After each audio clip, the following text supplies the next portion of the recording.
Capital and Ideology opens with a pretty arresting pronouncement. Every human society must justify its inequalities.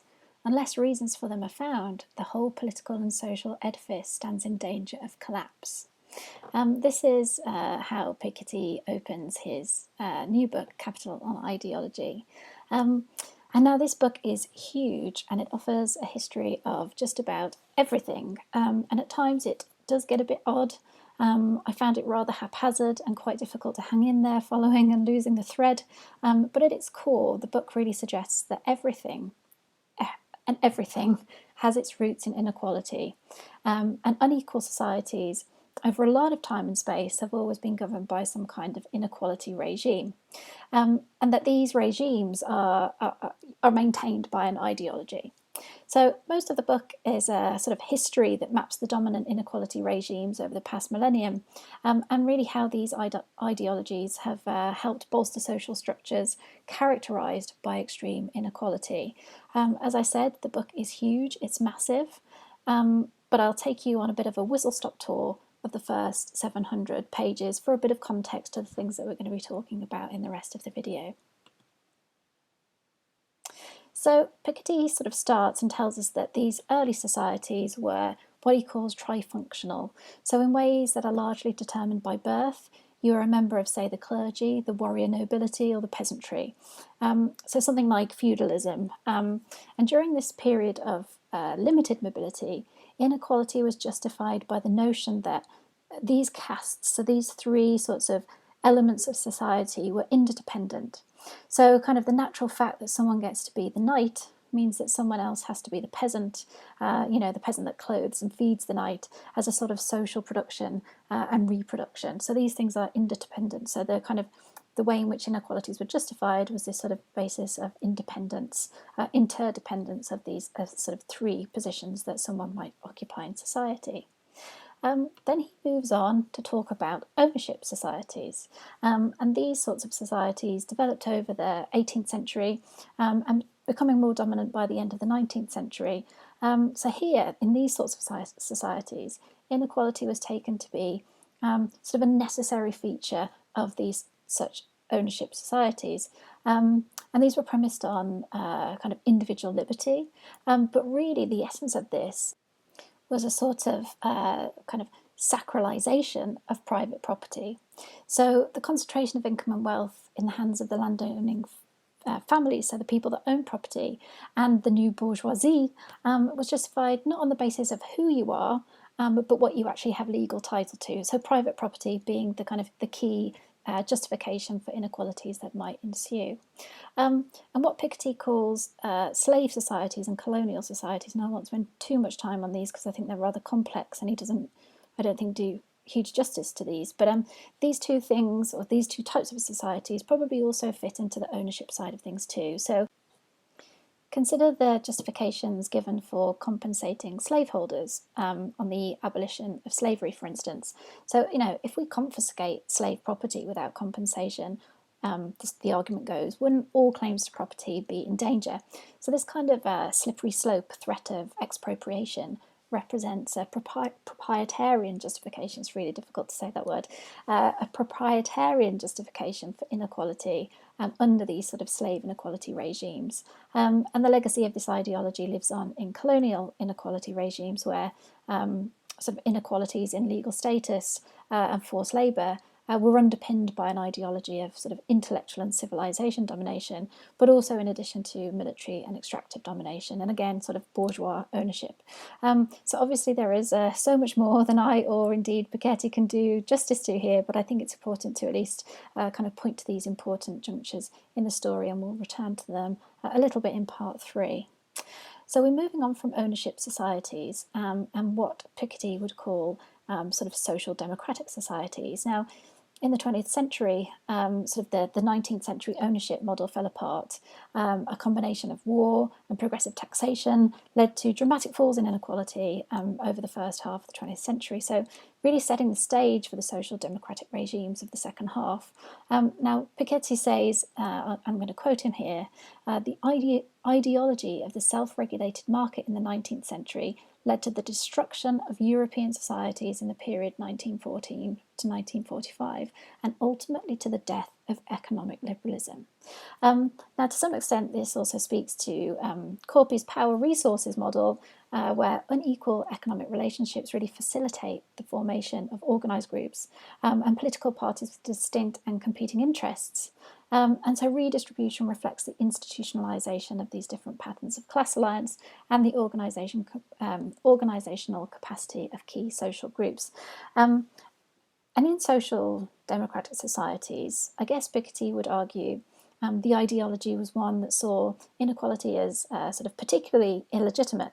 And in the post-war era, societies really drifted either into social democracy, which kind of granted considerable power and privilege to workers. This is, actually probably closest to what Piketty's ideal society looks like. Or on the other side, it drifted more towards communism, which we can all probably agree was less than successful. And now we know, of course, that social democratic societies were pretty short-lived, and that this death of economic liberalism that Piketty talks about was really only temporary. So what sort of ideology or inequality regime are we living under today? Now, Piketty calls this the neo-proprietarian society. And essentially what this is the revenge of the ownership society. So the dominant ideology of the modern era, in Piketty's view, has been one of neo-proprietarianism, in which, again, we're talking about the primacy of private property rights, and these private property rights are what are worshipped above all. So what we're talking about here is really sort of ownership societies on steroids. So what causes these shifts in inequality regimes? Well, Piketty argues that at key points in history, when one regime breaks down, really what comes after it depends on the ability of different political actors to formulate a new vision of how society should be organised. Now, I'm not going to go into the causes at each shift throughout these different types of inequality regimes.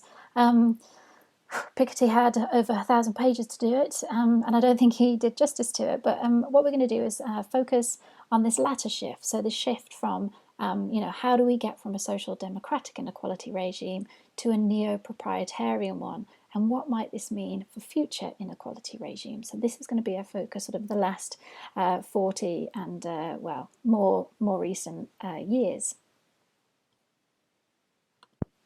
So what has caused this shift in inequality regime in more recent years? Well, as I said, there's lots of detail in this book, but probably the most striking point that I think Piketty proposed is his argument about the important and reversing role of education in the way in which kind of political support is aligned. So what this chart, or what the data in this chart is really showing us here, is that while the left used to be the political arm of, let's say, the undereducated, and so these folks, the undereducated, are represented by negative values on the y-axis. So the vote for the left is 15-ish points lower for graduates than for non-graduates. But now you can see that, tracing over time in more recent years, the left has now become the domain of the educated, where the left vote is, across these three countries, 8 to 16 points higher for graduates than it is for non-graduates.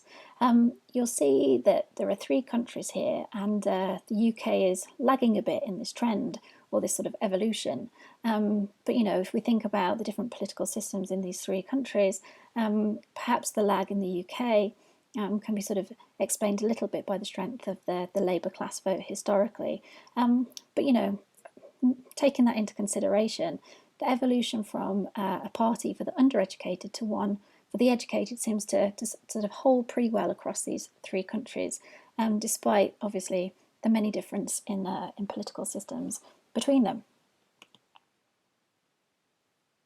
And if we look at this next chart, we can actually see that the evolution only gets stronger the higher the level of education one has. So the previous chart sort of looked at university education versus non-university education, and here we're looking at the top 10% of the educated, so people with the highest degrees. So people with the highest degrees, masters, PhDs and the like, these folks tend to vote even more for the left than just people with university degrees. So there are, of course, a number of reasons why this flip might have occurred. So, what happened to the left? What happened to the left in terms of becoming a party for the educated when it has always traditionally been a party for the undereducated. Again, there are likely to be lots of different reasons, but we can think about the huge structural changes that have happened in the economy over this time period. So the economies of not only these three countries, but more generally. So who are the working classes in the middle of the last century, and who are they now? So, you know, the traditional industrial working class has been essentially made redundant, either through the offshoring of production to countries at a lower cost of labour, or it has been displaced by, you know, machines, AI, robots, computers. You know, if we think about the traditional working classes in the middle of the last century, we think of people as factory workers, you know, the standard blue collar folks working as in an organised setting.